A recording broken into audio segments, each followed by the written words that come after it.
Hey class 7, welcome back to the physics class once again.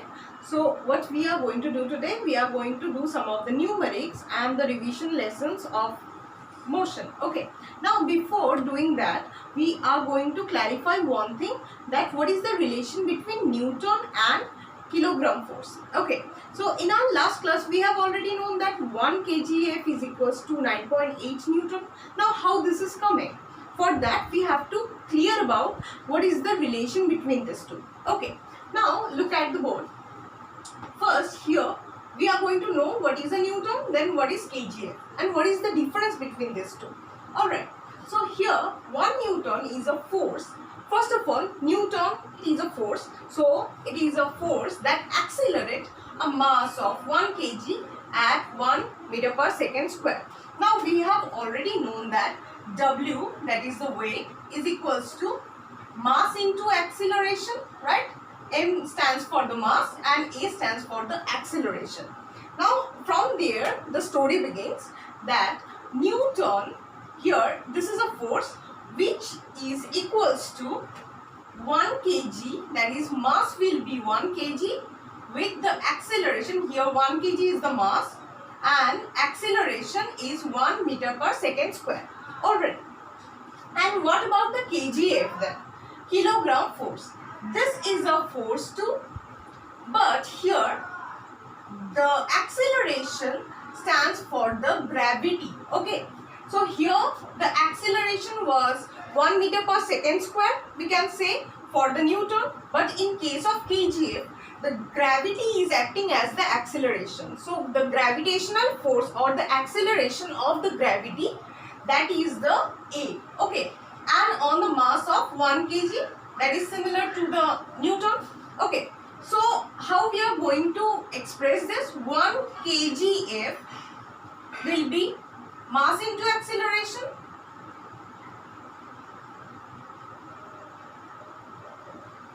so we have to put what? 1 kg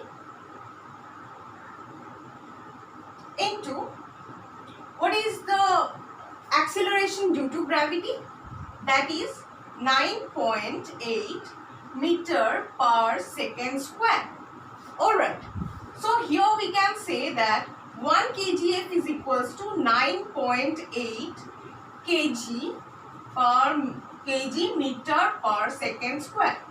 Now here kg meter per second square is the Newton.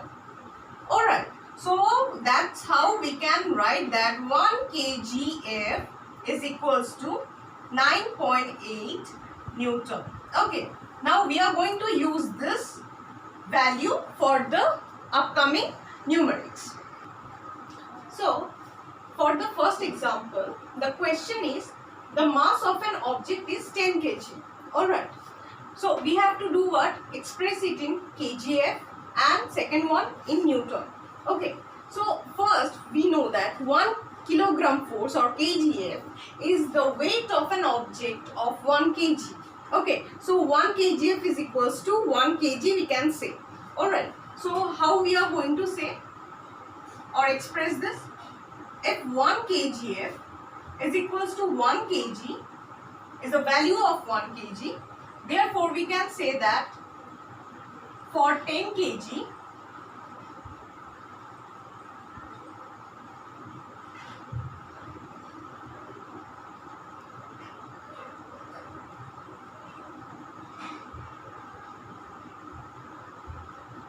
the force or the weight equals to 10 kgf, right? So this is the first one. Now coming to the next one. Now we need the relation. So 1 kgf is equals to 9.8 Newton, we know that already. Therefore for 10 kgf equals to 9.8 multiplied with 10, that gives 98 Newton. Okay, so this is our answer for this one and how we express it. Now coming to the next one. Here the mass of an object is 20 kg. Calculate the weight of at a place where the acceleration due to gravity is 9.8 meter per second square. So we have to find the weight and mass is given Here mass is 20 kg and the acceleration due to gravity, that is the g. So g is given, that is 9.8 meter per second square, and mass is also given, so mass is 20 kg. So now we are going to calculate the weight. So weight is equals to mass into acceleration, we know that. So here the mass will be 20 kg, as because kg is the SI unit, while meter per second square also is the SI unit of acceleration. So here the total weight will be coming in the SI unit of weight, that is in Newton. Okay. So here 20 kg mass and acceleration due to gravity is g, that is 9.8 meter per second square. This value is this. Okay. Don't write the g in between. I have just written so that you can understand that is the value of acceleration due to gravity.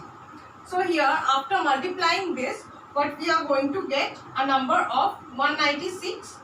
So here 196 will be, and the unit of that will be Newton, because all of it, the units are in the SI unit, and the SI unit of weight is also in the Newton. So here this is the answer of this and how we find it out. Now coming to the exercise for revision for the last one, take out the page number 32. Okay, so the first one, it's saying when an object covers equal distance in equal interval of time without any change in the direction, its motion is said to be what? So here look at it, an object covers equal distance in equal interval of time without any change in the direction. Okay, so the direction will be linear. Okay, so how we can say that this is a uniform motion? Okay, coming to the number 2, the motion of a freely falling object is dash. So here when I am throwing a pebble, okay, so the pebble is going, it's freely falling body, so that pebble is going and it is freely moving in its own position or in its own path. So here the pebble will follow a what kind of path? It's a curved path, because it's changing its motion constantly and it's moving toward the ground. So here it will follow a curvilinear motion. Okay, now coming to the number 3, what is the distance covered by a car in 3 hours when it is moving at an average speed of 50 km per hour? So here 50 km per hour is its speed. Speed is equals to distance by time. We know that. Here what is given? The speed is given, that is the 50 km per hour. And what else is given? 3 hours is given. So we have to find the d where 3 hours is given. Alright. So when we need to find the d or the distance, what we are going to do? We are going to multiply this time with the speed. So 50 into 3, so 150 kilometer. Okay. So this is the answer for that, which is option number A. Alright. Coming to the number 4. Which of the following is an incorrect relation? So here first let's write it down. Velocity is equals to displacement by time. We know that. We have read about that. Right. So first, what is the condition given? Number A, velocity equals to time taken by displacement. See, this is the opposite exactly.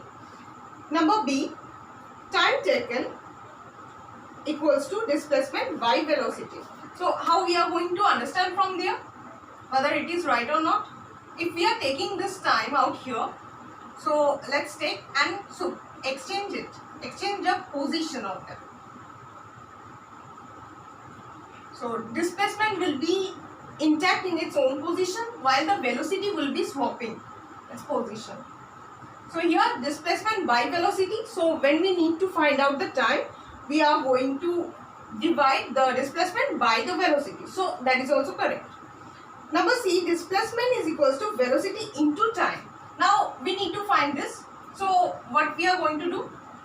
Displacement equals to, let's take this, not swapping the position, just take the time alongside. Okay, so here velocity into time. So this is also right. And number D, velocity is equals to distance traveled in a specific direction by time taken. So here the right answer will be the option A, that is velocity equals to time taken by displacement, because we can understand that is velocity equals to displacement by time.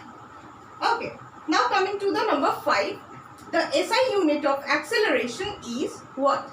So SI unit of acceleration is mass per second square. We know that. Coming to the number B, true or false? 1. Rotation of the earth is an example of non-uniform motion. Now rotation of the earth, that earth is rotating in its own axis. Okay, so this is not a non-uniform motion because it is moving or taking its motion in a regular interval. So this is a uniform motion and it is false. Number 2, an object moving in a circular path is an example of uniform motion. Now in a uniform motion, the object or the body does not change its path. Okay, now here in a circular motion, the body is constantly changing its path. Okay, so we can say that's an example of non-uniform motion. So that is also false. Number 3, the rate of change of velocity of an object is called its acceleration. Right? Number 4, the value of small g is 9.8 meter per second square. G is what? Acceleration due to gravity, and we know the value of it is 9.8 meter per second square. So it is true.